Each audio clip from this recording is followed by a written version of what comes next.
alacağım.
Lanni mormor yookaan abbaayaan qe'ee madda isaa biyya abbaa isaa gadadoo fiyyummaa dukkanatti dhiisee biyya ormaa qananii isaa waggootaaf jiraatee jira.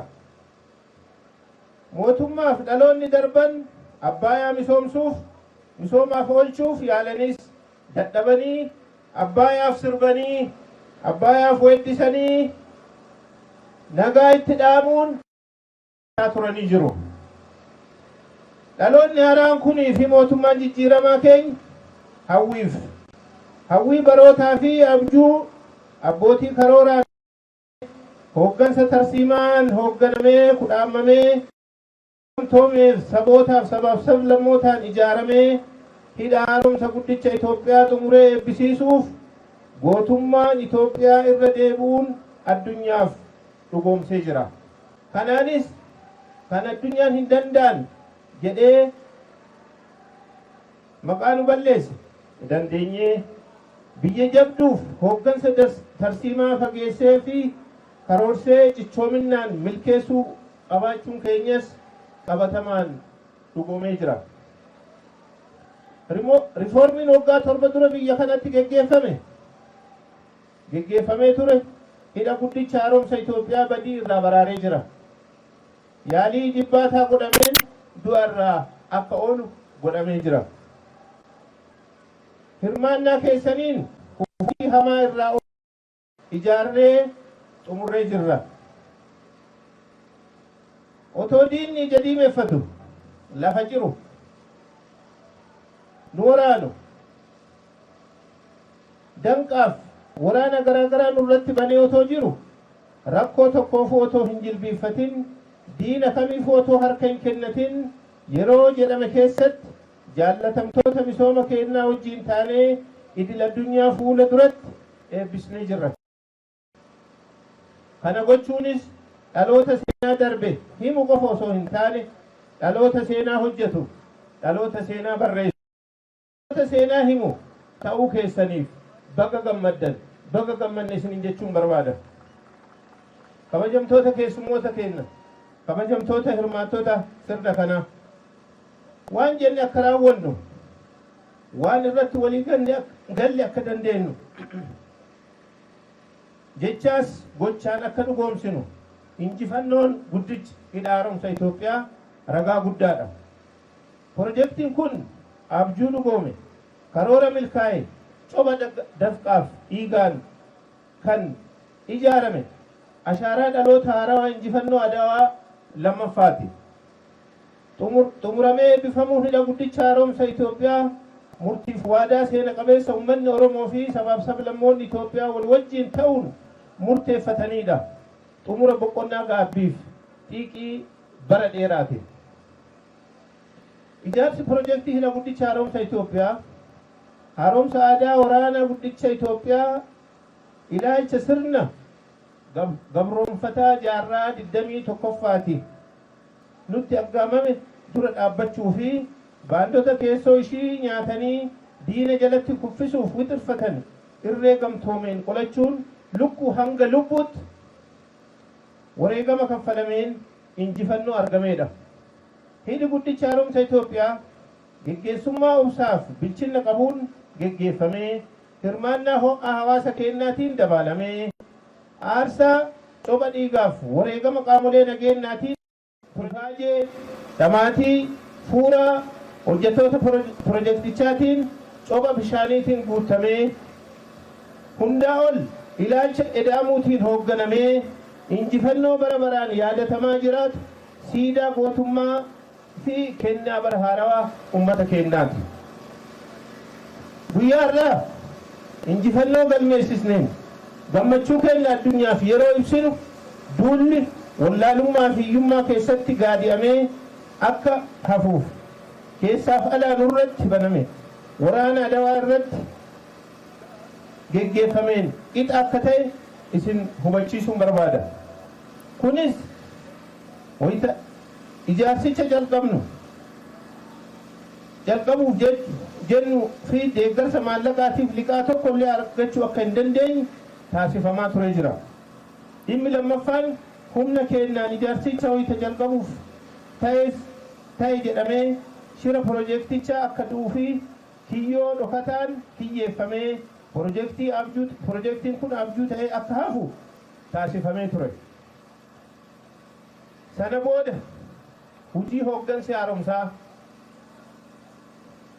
looreetiin abbaa nagaa Dr. Abiy Ahmediin durfamu hojjetameen shirichi diigamee pirojektichi du'arraa wayita baraaramus imala bifa haarawaan eegalame danquu yookiin bakkuma jirutti hambisuuf mana maree idil addunyaatti yeroo 13 akka himatamnu godhameera. Ammas yeroo 14ffaaf himannaan dhiyaatee jira. Akka biyyaatti humna keessoo keenya dadhabsiisus qoqqobbiiwwan hedduu kaahamaa turanii jiru. Rakkoo nageenya keessoo keenyaatiin uumameen biyyi keenya gara hokkoraatti akka seentuuf misooma eegalame akka duubatti deebitus shirri hedduun shiramee boolli hedduus gadi fageenyaan qotameera. Garuu ufumaa itti dhidhiman. Eebbifamuun hidha guddicha haaromsa Itoophiyaa biyyi keenya qormaata yeroo gara yerootti ishii qunnamuuf osoo hin jilbiiffatin diinatti otoo harka hin kennatin injifannoo irratti injifannoo dachaa galmeessisaa rakkoolee ishii qunnaman hunda gara carraatti jijjiiruun harka tokkoon aggaammii diin roga hundaan nurratti taasisu qolachuun gama birootiin adeemsa imala badhaadhinnaa jalqabde saffisiisuun biyya fakkeenyummaa misoomaa ta'aa jirtudha.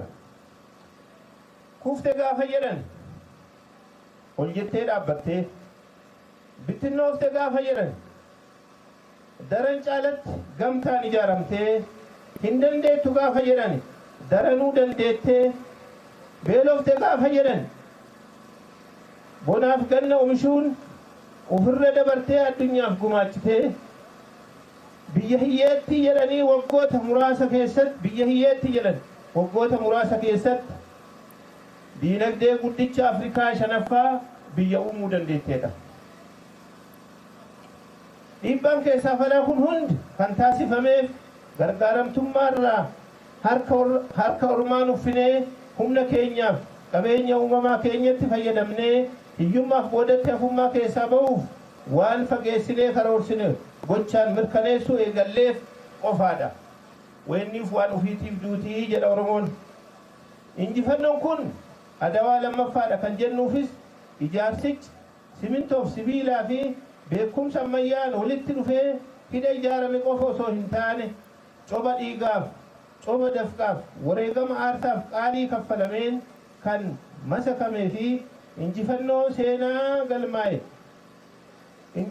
seenaa isiniin galmaa'e ta'uu isaati.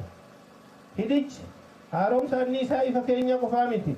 Eenyummaa biyyaalessummaa fi mallattoo bilisummaa birmadummaa keenyaa waan ta'eef injifachuu keenyaan gammachuu guddaatu nutti dhaga'ama. Baga gammanne jechuun barbaada. Lagni Abbayyaa biyyee gabbataa warqee gudeelchaa fi bishaan keenya dhorkii tokko malee diinota keenya fageenya kiiloomeetira 1000 lakkaa'amu deemee sooraa ture jira. amma irree tokkummaa keenyaan isa dhumaatiif harkaaf luka isaa hidhuun miiliyoonotaaf ifaa carraa hojii dhalee dhalootaa humna diinagdee isa guddaa ta'ee jira.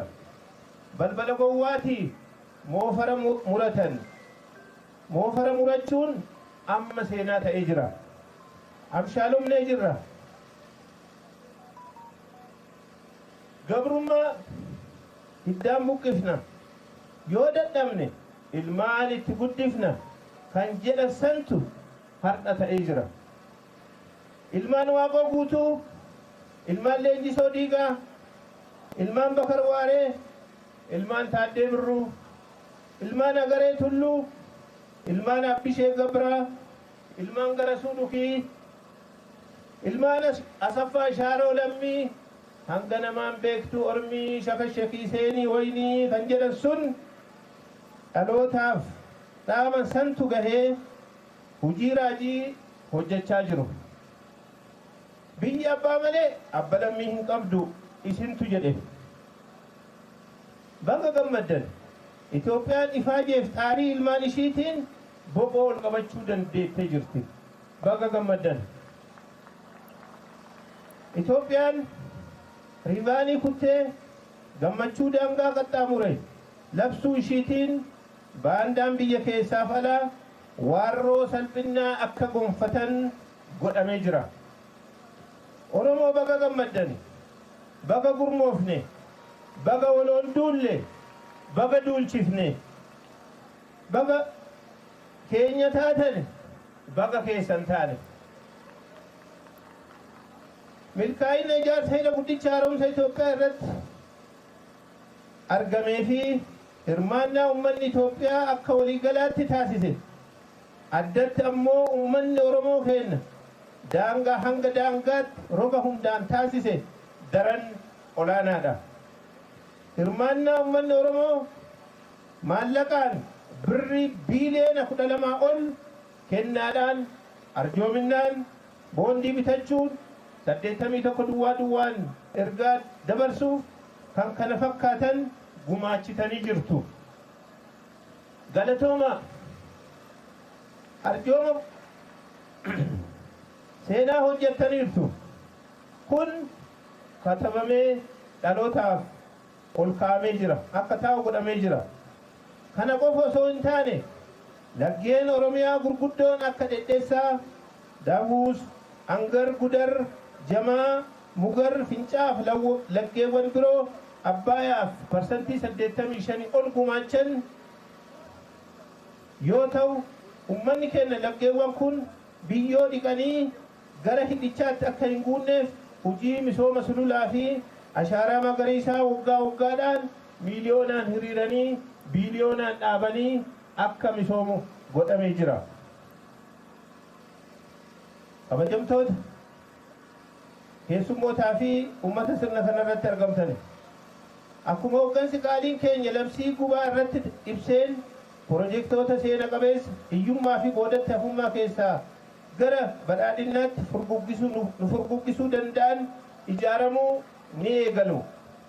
Ajandaan guddaan ammas tokkummaa keenya kan gaafatu ulaa galaanaa kan ofii keenyaa karaa kamiinuu qabaachuudha. Injifannoo hidha haaromsaa labsineerra. Ajandaa ulaa galaanaa akka kudhaamatti hidhannee deeggarsa barbaadamu hunda taasisuuf qophaa'uun hunda keenya irraa ammas kan eeggamudha.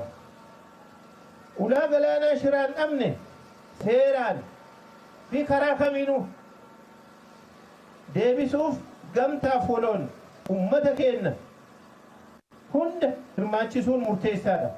Kana malees adda irratti bobbaane hunda irratti injifannoo galmeessuun sabaa fi biyya keenyaaf gumaachu gammachiisuu fi hunda xiiqiin yoo hojjechuu dandeenye imala badhaadhinaa jalqabne kana yeroo gabaabatti milkeessuu dandeenya. Dhumarratti bara ittaanu kana waan sadan tokko irratti xiyyeeffannee hojjechuuf akkuma duratti bulchaan keessan kaase irratti hojjetamaa jira. Tokko nageenya. Uummanni keenya nagaan bahee akka nagaan galuu danda'u hojii nageenyaa irratti karaa lamaan hojjetamaa jira. tokko karaa nagaatiin warri qawwee moofaa fi ilaalcha moofaa qabatanii bosona keessa socho'uun jiruuf jireenya uummata Oromoo rakkoo irra buusaa jirtan karaa nagaatiin ammallee waamicha ummanni isiniif godhe kabajanii akka galtan kun ta'uu baannaan immoo olaantummaa seeraatiin nageenya waaraa akka kabachiifnu carraa kanaan kaasuu barbaada. Lammaffaan qaala'insa jireenyaati. Oomishaaf oomishtummaa dabaluun warra karaa qaxxaamuraatiin duroomuu barbaadan irratti tarkaanfii barbaachisu fudhachuun bara itti aanu kana qaala'insa jireenyaa jiruuf jireenya hawaasa keenyaa fooyyessuuf cichoominaan kan hojjennu ta'a. Sadaffaan kenna tajaajilaati. Kenna tajaajilaa uummanni kenna. Deennatti akka tajaajila argatu. Deddeebisaa irraa akka hafu. Harka keessa nama laaluun, hattummaan, sobuun, dhibaa'ummaan akka hafuu danda'u bara baranaa inisheetiivii muummeen ministeeraa baase karaa guutuu ta'e hojiirra oolchuudhaan kenna tajaajilaa kenna sagantaa masooba yookaan wiirtuu tajaajilaa jennee amma magaalota 5 irratti calqabne kana karaa guutuu ta'een waliin ga'uun tajaajila hawaasa keenyaaf kenninu qaqqabamaa si'ataa haqa qabeessaa fi hattummaaf malaammaltummaa irraa bilisa ta'e hawaasa keenyaaf kennuuf bara itti waadaa galluudha. Ammas irra deebi'uun baga guyyaa kanaan isin ga'e baga gammaddanii ulfaadhaa galatoomaan isinin jedha.